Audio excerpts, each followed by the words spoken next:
श्याम और राम दो भाई थे, दोनों में बहुत ही प्यार था। वो गरीब थे लेकिन हंसी खुशी से साथ रहते। एक दिन, बेटा राम और बेटा श्याम, तुम दोनों की शादी की अब उम्र हो चुकी है। दोनों के लिए रिश्ते आए हैं, लेकिन एक प्रॉब्लम है बेटा। वो क्या है पिताजी? एक गरीब परिवार का रिश्ता है और एक अमीर परिवार का। उसमें से जो अमीर वाला है वो घर जमाई ढूंढ रहे हैं और जो गरीब परिवार के हैं वो बराबरी में ब्याह करना चाहते हैं। अब तुम दोनों ही बताओ बेटा, क्या करना है? तभी अमीर का नाम सुनते ही श्याम के मन में लालच आ जाता है। अरे तय कर दो बाबा, रिश्ता तय कर दो, देरी ना करो। लेकिन किससे? अमीर से या गरीब से? अरे बाबा, मैं तो घर जमाई बनने के लिए बिल्कुल तैयार हूँ, मुझे कोई दिक्कत नहीं। एक बार अच्छे से सोच ले बेटे, जल्दी का काम सही नहीं होता। अरे हाँ बाबा, बिल्कुल, आप बिल्कुल टेंशन न लो। और भाई आप भी, मैं घर जमाई होकर भी आप दोनों की खूब सेवा करूंगा। ठीक है बाबा, मुझे भी रिश्ता मंजूर है। फिर धनी अपने दोनों बच्चों की शादी उनके पसंद के मुताबिक करा देते हैं। जहां राम अपनी बीवी के साथ अपने माँ बाप की सेवा करता है, तो वहीं श्याम ससुराल की रोटी तोड़ता है। ऐसे ही एक दिन, अजी बहुत दिन हो गए देवर जी से मिले, चलिए मिल आते हैं। हाँ तुम सही कह रही हो, उसका फोन आया था, वो बुला रहा था। फिर दोनों श्याम के ससुराल जाते हैं।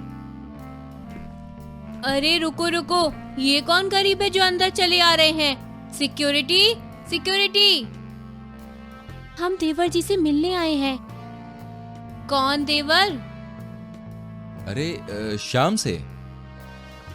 हाँ तो ऐसा बोलो ना, श्याम से। वैसे तुम लोग हो कौन? शक्ल और हुलिये से तो भिखारी लग रहे हो। खैर मुझे क्या। श्याम, ओ श्याम किधर है?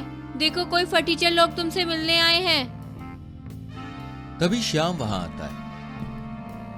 अरे भैया भाभी, आप लोग यहाँ कैसे? और ये क्या हुलिया बना रखा है? अरे कोई स्टैंडर्ड होता है कि नहीं? ऐसे कैसे भिखारियों की तरह यहाँ पे आ गए आप? लेकिन देवर जी, आपने ही तो कहा था आने को, और आप ये किस तरह की बातें कर रहे हैं? देखो भाभी माँ, मैं रिस्पेक्ट दे रहा हूँ। अरे यही बहुत है। अरे बुलाया तो क्या मुंह उठा के कैसे भी चले आओगे? देखो कितना रेपुटेड ससुराल है मेरा। खैर, वहीं राम अपने गुस्से पर काबू पाकर शांति से सुन रहा होता है।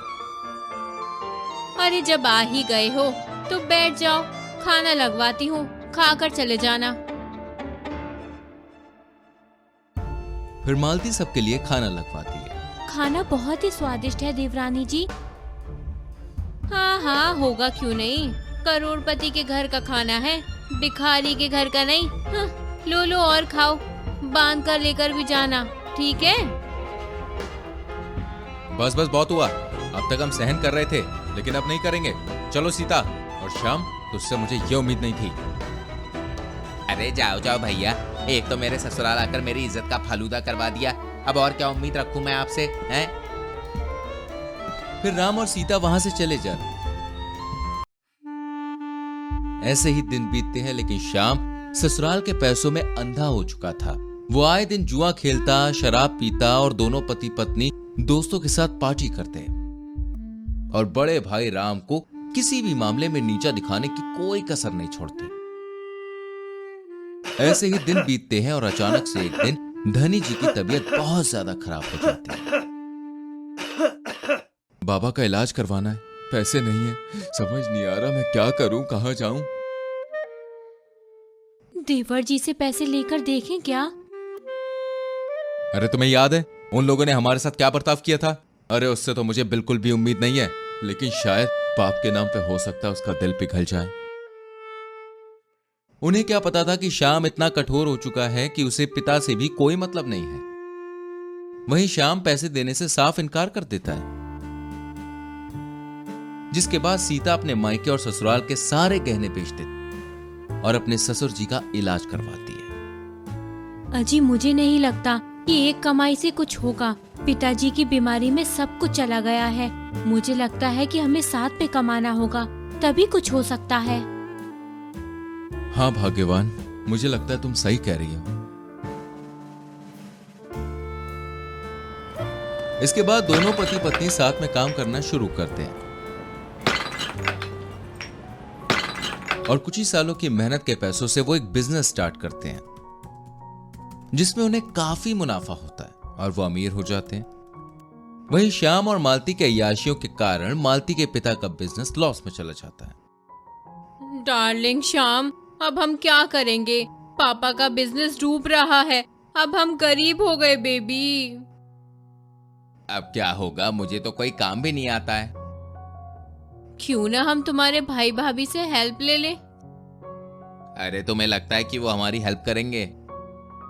आई फील कर देंगे, उनका दिल बहुत अच्छा है। इसके बाद मालती और श्याम जाकर सीता और राम से माफी मांगते हैं। कौन हो तुम? मैं तुम्हें नहीं जानता। भैया मुझे माफ कर दो भैया, मुझे अपनी गलती पर बहुत पछतावा है भैया। तभी सीता और राम को उन पे दया आ जाती है और वो उन्हें माफ करके अपने काम में भागीदार बना लेते हैं और दोनों भाई और देवरानी जेठानी मिलकर बिजनेस में खूब तरक्की करते हैं। साथ ही घर परिवार में भी हंसी खुशी से रहने लगते हैं।